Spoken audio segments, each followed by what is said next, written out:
When it comes to these villains, the heroes only have themselves to blame. Welcome to Watch Mojo, and today we're counting down our picks for the top 10 villains created by the hero. You promised that we would change the world together. You broke your promise, I know. For this list, we're looking at villains whose origins are a direct result of the actions or inaction of their heroic adversaries. Due to this unique bond, many of these antagonists are dark reflections of the heroes who created them, and thus serve as reminders of their failures. Spoilers ahead, you have been warned. Number 10, Mysterio, Spider-Man Far From Home. You don't want any part of this. Quentin Beck would have never become the disgruntled ex-Stark Industries employee he ultimately became. After being fired for his unstable nature, the holographic illusion specialist recruited other former employees to help him build the elementals, and attempted to become an Avenger that would be up to Stark's level, Mysterio. Who is that guy? He's like Iron Man and Thor rolled into one. Without Peter Parker unwittingly passing along the powerful AI-enhanced glasses to him, Beck would never have gained access to all of Stark Industries' databases and all those drones to continue his plan.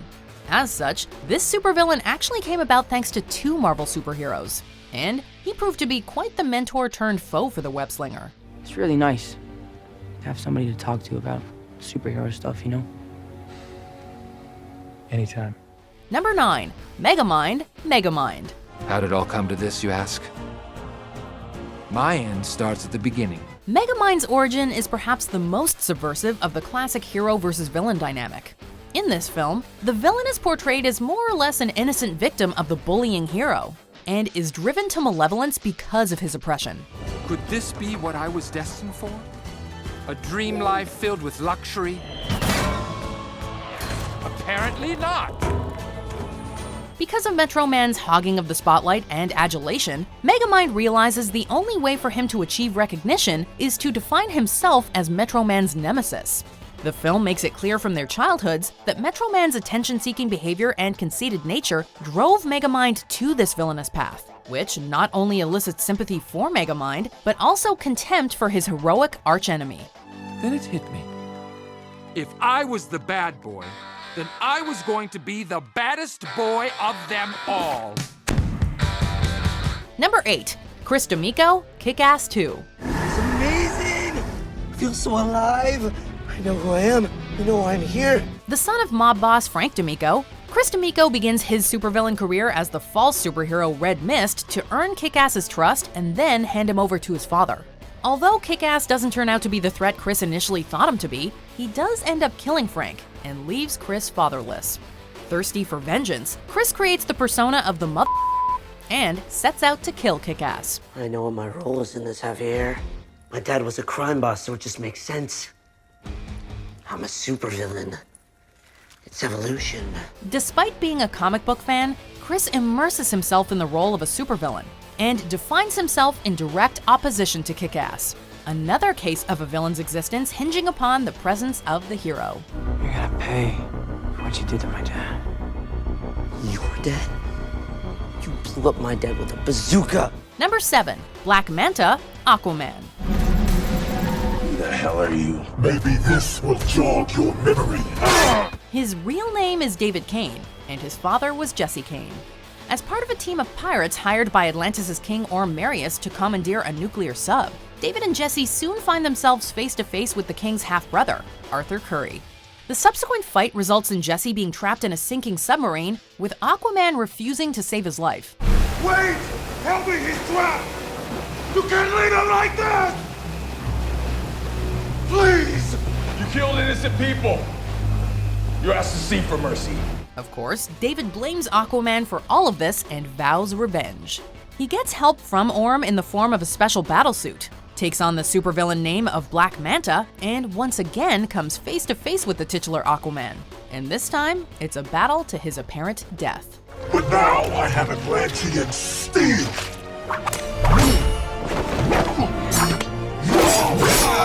Call me Black Manta! Number 6, Syndrome, The Incredibles. Sure, it was difficult, but you are worth it. I mean, after all, I am your biggest fan. Fanboys can be an obsessive lot, so when the ultimate Mr. Incredible fanboy is rejected by his hero, his fragile sanity snaps. Incredible! You're not affiliated with me! Once Mr. Incredible's wannabe sidekick Incrediboy gets kicked to the curb by his idol, Buddy renounces his devotion to superheroics and goes into business for himself. Becoming wealthy and inventing weapons to sell to foreign countries, Buddy becomes the supervillain syndrome and begins murdering former superheroes itching to become crime fighters again. Unlike most heroes on this list, Mr. Incredible concedes his treatment of Buddy was cruel, in a subtle admission of the role he played in creating his nemesis. I was wrong to treat you that way. I'm sorry. See? Now you respect me, because I'm a threat. That's the way it works. Number 5. Helmut Zemo, Captain America, Civil War. Who are you? What do you want? To see an empire fall. Like any good father would do, Helmut Zemo tried to ensure that his family would be protected during times of war. However, Ultron's attack on Sokovia and the Avengers' ultimate defeat of the Tony Stark-created AI program resulted in the utmost damage of the European country, as well as plenty of casualties. This included Zemo's wife and son, who had been taking refuge at his father's home. The colonel turned terrorist subsequently embarked on a self-imposed mission to turn the Avengers against each other. And the Avengers? They went home. By framing the Winter Soldier, he attempted to put Captain America and Iron Man at odds with one another and break up the team. However, as we know from the later films, Zemo's success is short-lived. So how does it feel? Spend all that time, all that effort, and to see it fail so spectacularly. Did it? Number 4. Loki, Thor. Want to make your kid hate you? Raise him as your own while favoring his brother and never let him know he's adopted. You know, it all makes sense now why you favored Thor all these years. Because no matter how much you claim to love me, you could never have a frost giant sitting on the throne of Asgard. That's the huge mistake Odin makes, which sets Thor's brother Loki down the dark path to villainy. Abandoned at birth by his real father Laufey, Loki was adopted by Odin and his wife Frigga, who hoped the infant frost giant would grow up to be a bridge between warring Asgard and Jotunheim. So I am no more than another stolen relic, locked up here until you might have use of me. Upon learning the truth about his parentage in adulthood, Loki hatches a plan to have Thor banished and take his place on his father's throne. Loki may be the god of mischief, but this one was totally on Odin. So you're the one who showed us the way into Asgard. That was just a bit of fun, really. To ruin my brother's big day. And to protect the realm from his idiotic rule for a while longer. Number 3. Kylo Ren, Star Wars Episode 8, The Last Jedi. Much like his maternal grandfather Anakin Skywalker in Revenge of the Sith, Kylo Ren is seduced to the dark side of the Force. The First Order rose from the dark side. You did not. I'll show you the dark side. Unfortunately, this never would have happened if his uncle Luke Skywalker hadn't tried to train him as a Jedi in the first place. I failed you, Ben.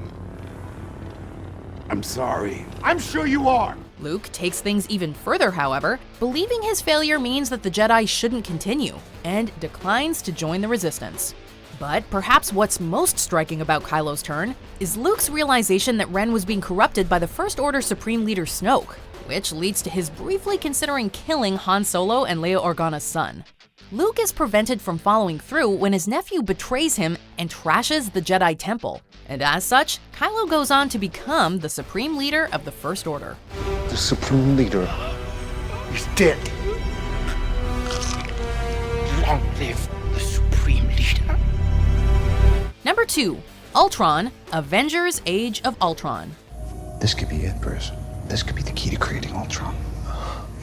Tony Stark's snubbing and humiliation of Aldrich Killian was the catalyst for the villain setting out to destroy Stark in Iron Man 3, but he just cannot compare to this AI baddie from the Avengers sequel. In a departure from his comic book origins involving the original Ant-Man, the MCU version of Ultron is the brainchild of Tony Stark. Designed to be a global protection program using the Mind Stone from Loki's scepter, Ultron developed a twisted mind of his own and became a genocidal killing machine. There's only one path to peace. The Avengers' extinction. Possessing a variation on Iron Man's personality, Ultron takes his creator's arrogance to a godlike level of hubris and serves as a dark reflection of his creator's noble intentions. A manifestation of Stark's worst attributes, Ultron is the monster to Tony's Victor Frankenstein. Stark he's a sickness. Aw, Junior. You're gonna break your old man's heart. If I have to. Okay, so the moral of this list is be careful who you screw over, I guess? Especially if your name is Tony Stark. Anyway, any idea what we've got at number 1? I'll give you a not very helpful clue and tell you it is a superhero movie, but you already knew that, didn't you? Alright, before we get to that number 1 pick, let's check out some honorable mentions.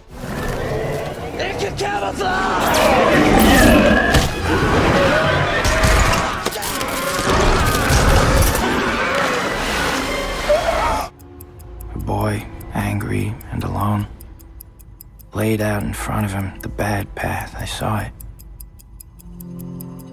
And the path was a circle. Until my father dared disagree with the great Hank Pym. You had him fired. Oh, and discredited for good measure. Sister, it hurts. Such is a broken heart. Your precious wizard did that to you. Make it stop. Would you like me to? I was compelled to stay, compelled to disobey. And now here I stand because of you, Mr. Anderson. Before we continue, be sure to subscribe to our channel and ring the bell to get notified about our latest videos. You have the option to be notified for occasional videos or all of them. If you're on your phone, make sure you go into your settings and switch on notifications. Number 1. Two-Face, The Dark Knight. While you can't talk about the Dark Knight's villains without mentioning the Joker, who has outright admitted that Batman completes him, when it comes to baddies that wouldn't exist without the Caped Crusader, this is it. I wouldn't leave something like that up to chance. I don't. I make my own luck. In the second installment of Christopher Nolan's trilogy, Harvey Dent is a district attorney nicknamed the White Knight, who becomes disfigured following one of the Joker's plots. After being convinced that the death of his girlfriend is Batman's fault, he becomes a vigilante in his own right.